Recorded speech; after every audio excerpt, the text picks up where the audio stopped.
Yeah.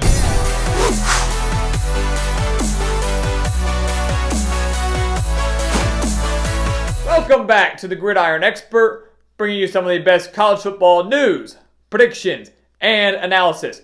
Make sure to like this video and check out everything we have for you in the description below, where you can find some exclusive college football content and exclusive college football offers. Today we are bringing you our second game of the week during Rivalry Week, and it is once again a huge one.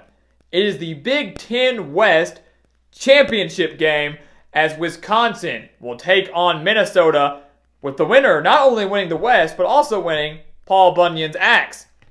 I think that one might be a little bit more important than that Big Ten West title. But this is a very big rivalry game, and one that is certainly underrated among all the other rivalry games that will be taking place this weekend. And when you look at the series between these two, it's tied 60-8. 60 wins, 60 losses, 8 ties. So it's been a fairly even series, but as of late, it actually hasn't. Minnesota shocked everybody last year by going on the road to Madison and beating Wisconsin 37-15 last year. That win, of course, giving the Golden Gophers bowl eligibility. Prior to that win, Wisconsin had won 14 straight over the Golden Gophers, 10 of which came by at least 2 possessions. So they dominated it for 14 years. They dominated it 10 of those 14 years in dominating fashion by the score. It hasn't been very competitive.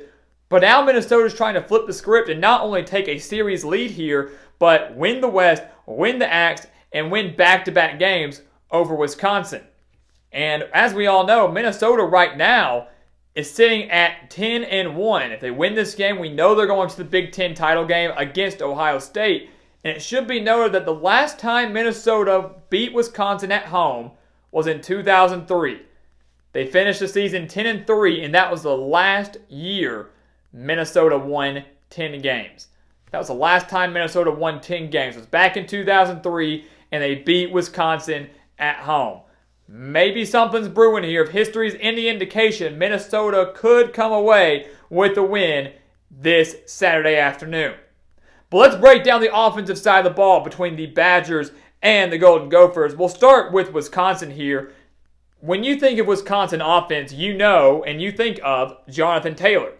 Arguably the best running back in the entire country, has been the leader of this Badgers offense for years now, averaging 250.4 rushing yards per game.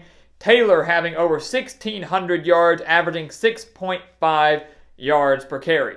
So he is the workhorse. That is Wisconsin offense. Yes, they have Jack Cohn, who we'll address here in a second, but Jonathan Taylor is the key. If you shut him down, you practically shut down Wisconsin. Despite all of that, the Badgers are still averaging 35.5 points per game. And as we mentioned, if needed, I still think if you shut down Jonathan Taylor, you're in for a rough day offensively. But Jack Cohn, in his first full year as starter for the Badgers, has thrown for over 2,000 yards, 15 touchdowns, and just 4 interceptions. They have a fairly balanced offense number-wise. They're very run-heavy, but the passing game can pick up for the slack. So if Minnesota were to stop JT in this game, hopefully Jack Cohn can lead the Badgers to a victory. So there's your Wisconsin offense here, led by Jonathan Taylor, and that's just about it. Minnesota, on the other hand, is a little bit different. They're not as run-heavy.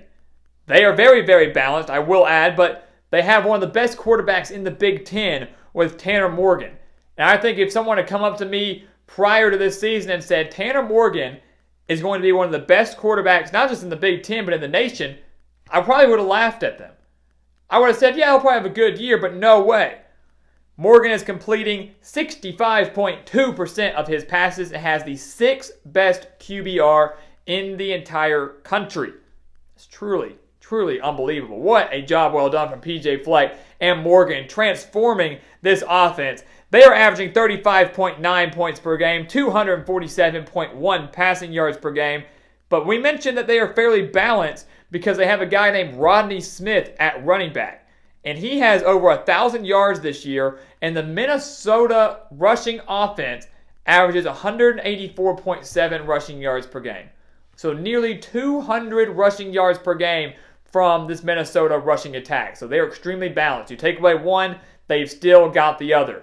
The same can be said for Wisconsin, but not nearly as much as it can be said for Minnesota. And when you look at Minnesota deeper offensively, you can see as well one of the major reasons that Tanner Morgan is doing so well is because of his core of wide receivers, namely Tyler Johnson and Rashad Bateman, two of the better Big Ten wide receivers, if you ask me. And when you look at it, Minnesota absolutely owns the edge at the wide receiver position. To me, that's a no-brainer. Minnesota owns the wide receiver edge over Wisconsin, and that could be a difference maker in a game like this.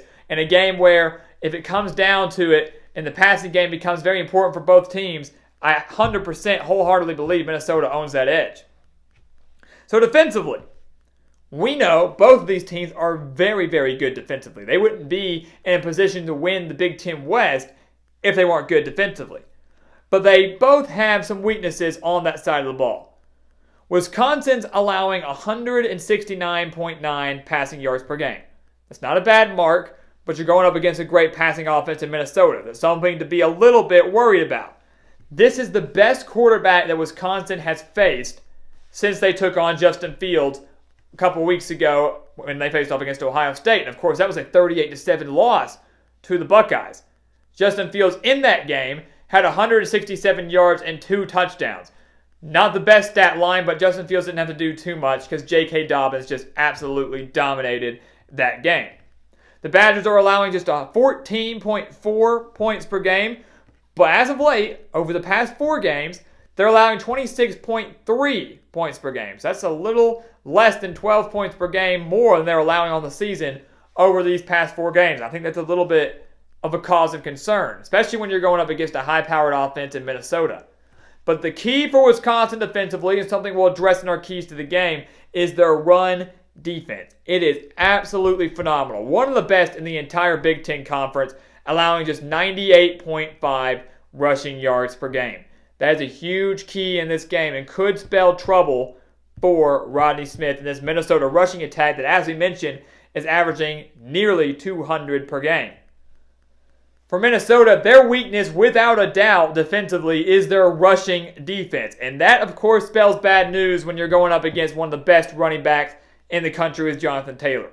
They're allowing 123.8 rushing yards per game. That has to improve, and this rushing defense has to step up in a game like this.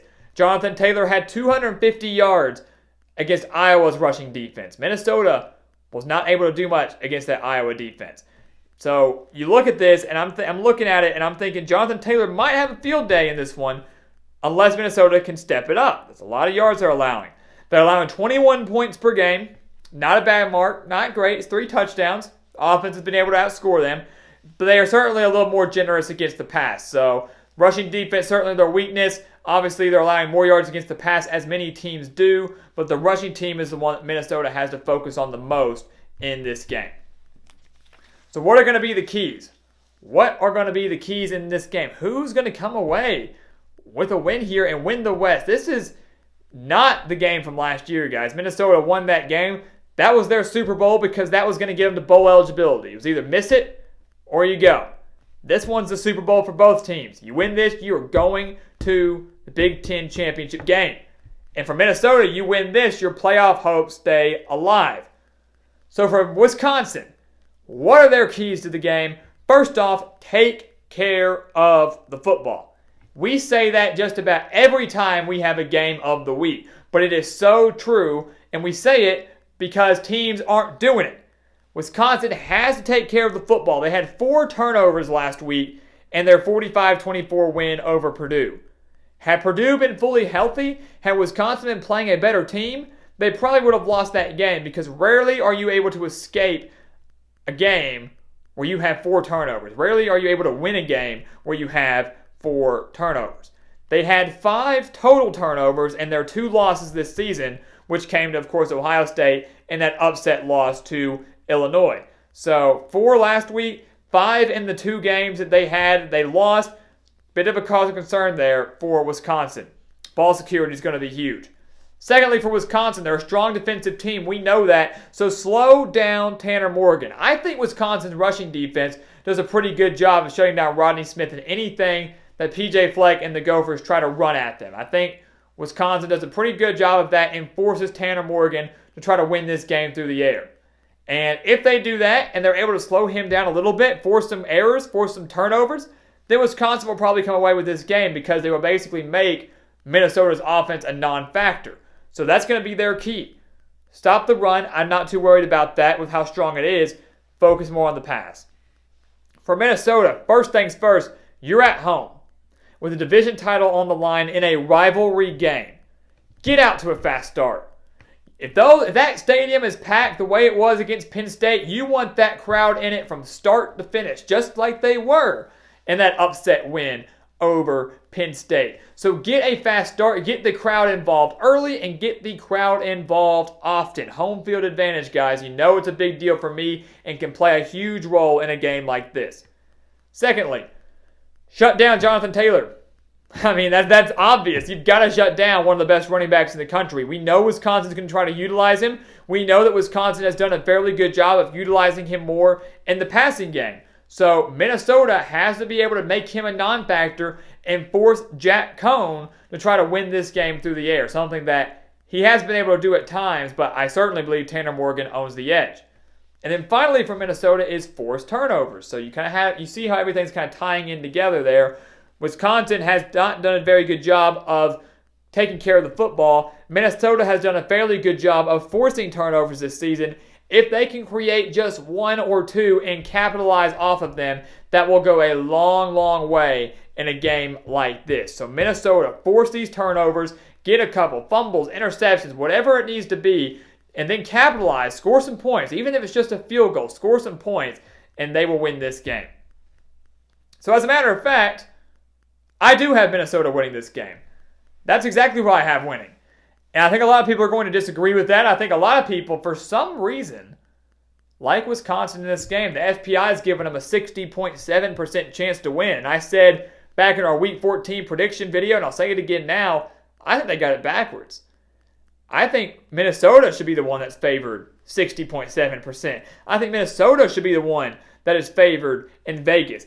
I just don't know how Minnesota can lose this game. You have a division title on the line in a rivalry game with game day coming for the first time ever. Minnesota proved to me a few weeks ago they can win the big games. They proved to me they could beat Penn State. They bounced back. They lose to Iowa, sure, but it was a close one on the road. They bounced back. They beat Northwestern. Not a great team, but it showed that mentally Minnesota had moved on.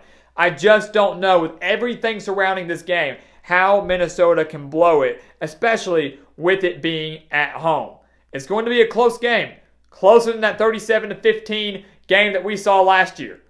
But in the end, Minnesota wins this game, and they clinch a spot in the Big Ten title game with a huge top 10 showdown against Ohio State with a potential college football playoff berth on the line. So guys, thank you for watching us here on YouTube. Make sure to like this video and check out everything in the description below for those exclusive college football content and offers. And once again, thank you for watching. Please continue to like, comment, and subscribe. And we'll see you next time on The Gridiron Expert.